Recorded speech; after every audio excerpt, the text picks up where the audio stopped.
बोले कन्हैया लाल की। तीन खुराक मिली, काल भोजनों मिली।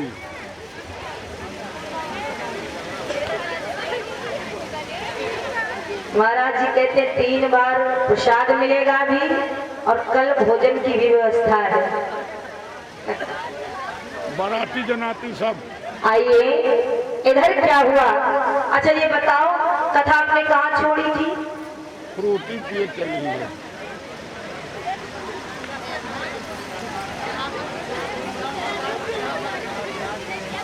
और ये माननीय रामाधार भैया राय बरेली निवासी 501 मुद्रा भगवान के चरणों में प्रभु कल्याण करें। और ये माननीय राजेश भैया जी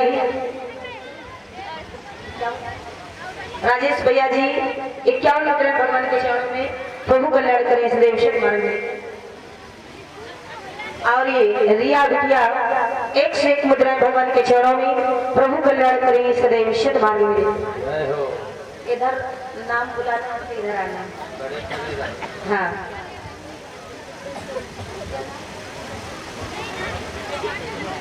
और ये प्रेमा बहन जी 101 मुद्राएं भगवान के चरणों में अर्पण कर रही प्रभु कल्याण करें सदैव शत मार्ग में। बोले बाल कृष्ण लाल की। आप देखिए कथा हमने कहाँ छोड़ी थी ये तो याद नहीं है क्योंकि फ्रूटी के चक्कर में कथा भूल गए। याद है? अच्छा तो ठीक है चलो आप लोग तो हो।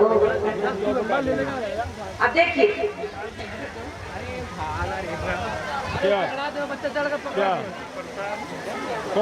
और ये छोटा सा बालक अर्जुन सिंह यादव 101 मुद्राएं प्रभु के चरणों में प्रभु कल्याण करें। अब देखिए आगे क्या हुआ कि श्री रामा जी वो चोर को पोटली फेंकते देख लिया।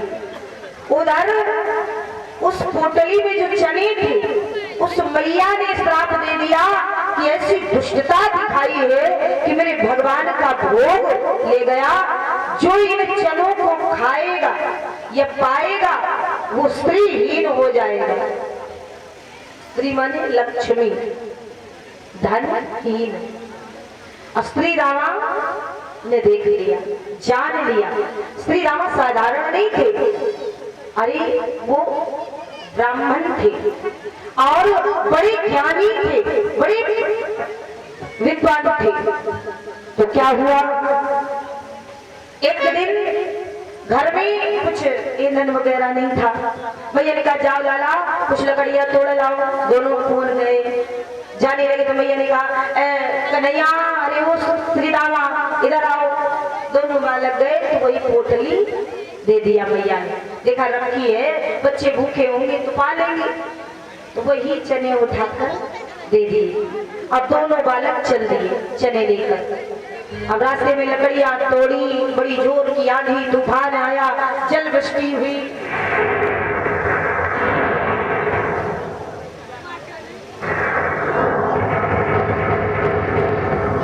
और ये ओम दत्त मौर्य और हीरा लाल भैया जी 200 मुद्राएं भगवान के चरणों में अर्पण कर रहे हैं प्रभु कल्याण करें सदैव शत मान लेंगे। और जब ही आंधी तूफान आया तो क्या किया कि श्री रामा उन चनों को देख रहे कि करूं क्या। भगवान भी भूखे ऊपर लाला तेरे वो जो चने भैया ने दिए थे तो तेरे कहाँ रख दिए ला मुझको भी दे दे। श्री रामा सोचते हैं कि क्या करूं मैं पालूं या फेंक दूं। जो इन चनों को खाएगा वो स्त्रीहीन हो जाएगा धनहीन हो जाएगा और मेरा परमात्मा यदि पा लिया तो वो धनहीन स्त्रीहीन हो गया तो संसार की हालत क्या होगी। इसलिए श्री रामा ने मित्र की मित्रता को देखते हुए मित्र की मित्रता को निभाते हुए उन श्रापित चनों को स्वयं पालिए। श्री कृष्ण के हिस्से की गरीबी भी अपने हिस्से में रख ली। मित्र कैसा होना चाहिए?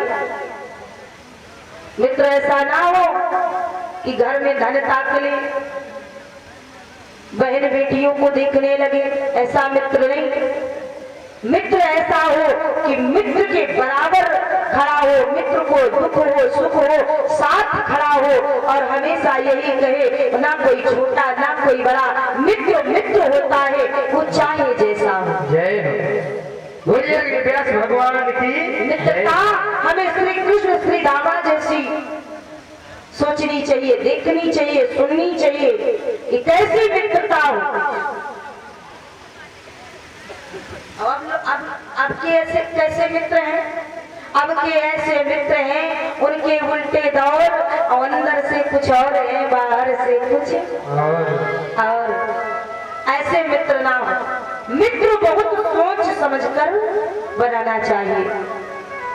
अब देखिए श्री रामा ने चने पा लिए, उनके हिस्से की गरीबी भी ले ली। उधर श्री रामा और श्री कृष्ण ने शिक्षा दीक्षा ग्रहण किया। श्री रामा वो श्री कृष्ण द्वारिका के राजा हुए और श्री रामा के विवाह हुआ।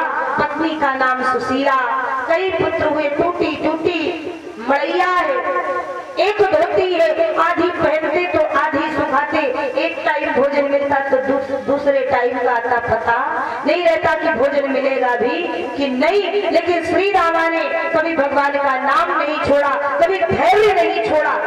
ऐसी गरीबी आई, ऐसी गरीबी आई कि बच्चे भूख से तड़पने लगे। और इधर क्या हुआ, एक दिन मैया सुशीला कहती है कि स्वामी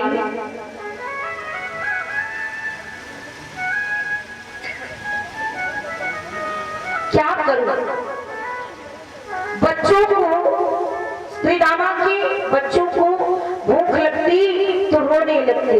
देखिए जब स्थिति विषम होती है तो कोई नहीं साथ देता है। वही हाल श्री रामा का है, भिक्षा भी मांग रहे हैं।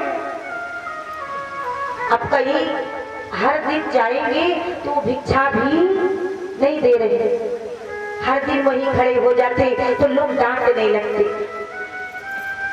कि महाराज रोज रोज आ जाते हो, कौन दे, जाओ हमारे घर नहीं। मांगते थोड़ी देर, नहीं मिलता तो शांत चले आते, लेकिन श्री कृष्ण श्री कृष्ण श्री कृष्ण कहते, श्री कृष्ण का नाम नहीं छोड़ते।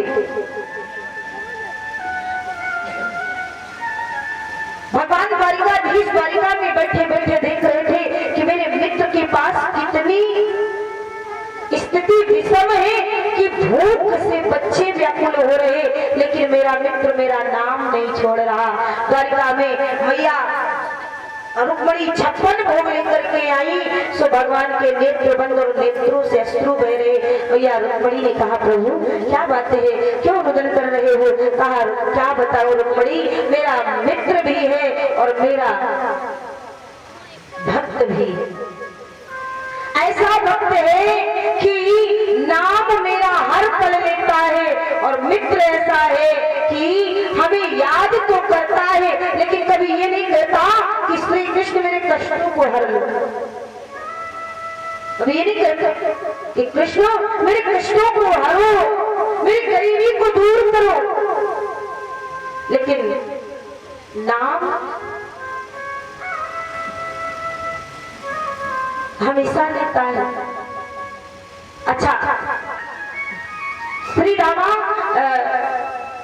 धन का कोई लालच नहीं था, भोजन मिले ना मिले, एक दिन मिले 2 दिन ना मिले कोई मतलब नहीं, लेकिन जो सुशीला थी वो थोड़ा भी धन को पहचान गई, उनको चाहिए।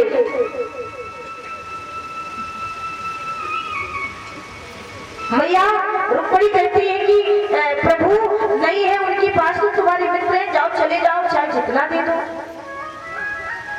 वही प्रभु भगवान है, चाहे जितना दे डालो, मित्र की गरीबी क्यों देखना, और भक्त भी है। तो कहा क्या बताऊं रुक्मणी, वो ऐसा मेरा मित्र है कि वो अपने स्वाभिमान के कारण हमसे कभी कहता नहीं कि मुझे चाहिए, और एक बार कह दे कि कृष्ण मेरी रक्षा करो, मेरी गरीबी को दूर करो, तो मैं दौड़ता हुआ जाता और सब कुछ दे डालू, लेकिन वो कभी कहता नहीं। इतना धैर्यवान है।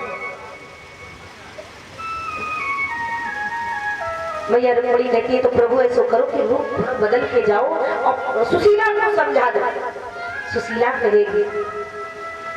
भगवान रूप बदल के गए एक भिक्षुक का और सुशीला के दरवाजे पे खड़े हो गए। कहा भिक्षाम देहि, मैया भिक्षाम देहि। मैया सुशीला दरवाजे के पीछे खड़ी खड़ी रुदन करने लगी। देख तो कैसा समय है कि एक भिक्षुक के घर एक भिक्षुक आ गया। अरे ये तो खुद ही एक भिक्षुक का घर है। यदि जलपान करना हो तो जलपान कर लो, मेरे घर कुछ नहीं कि भाई आपको दूं। अरे जिसके घर में 4 दिन चूल्हे ना जलते हो वो तुम्हें क्या भिक्षा देगा। भगवान श्री कृष्ण कहते हैं सुशीला, अगर ऐसी स्थिति है तो तुम्हारी पति की सखा है जो द्वारिका के राजा है, द्वारिकाधीश है, और एक बार चले जाना। सुशीला कहती है कि हमारे स्वामी ऐसे वैसे नहीं, वो नहीं जाएंगे, उन्हें धन की आवश्यकता नहीं है। अरे वो बड़े स्वाभिमानी हैं, वो नहीं जाएंगे। कई बार कहना तो सुशीला कि कुछ लेने नहीं जाना है, केवल मिलने जाना है। कहा अच्छा देखो स्वामी आएंगे तो कहूंगी। श्री दामा जी आए तो श्री दामा से कहने लगी मैया सुशीला कि स्वामी मैंने सुना है कि आपके बचपन की सखा है, द्वारिका के राजा है। कहा हाँ ये तो मेरा मित्र है, मेरा सबसे प्रिय मित्र है और मेरा आराध्य भी है। तो स्वामी एक बार चले जाओ ना। अरे सुशीला कहाँ वो राजा और कहाँ मैं भिक्षुक, पता नहीं मुझे पहचाने ना पहचाने। और फिर मित्र के घर जाया जाता है तो कोई भेंट लेकर जाई जाती है, मेरे पास इतना नहीं कि मैं उन्हें कुछ दे पाऊं। सुशीला कहती है कि स्वामी मैं कुछ लाती हूँ अगल बगल से मांग के। एक बार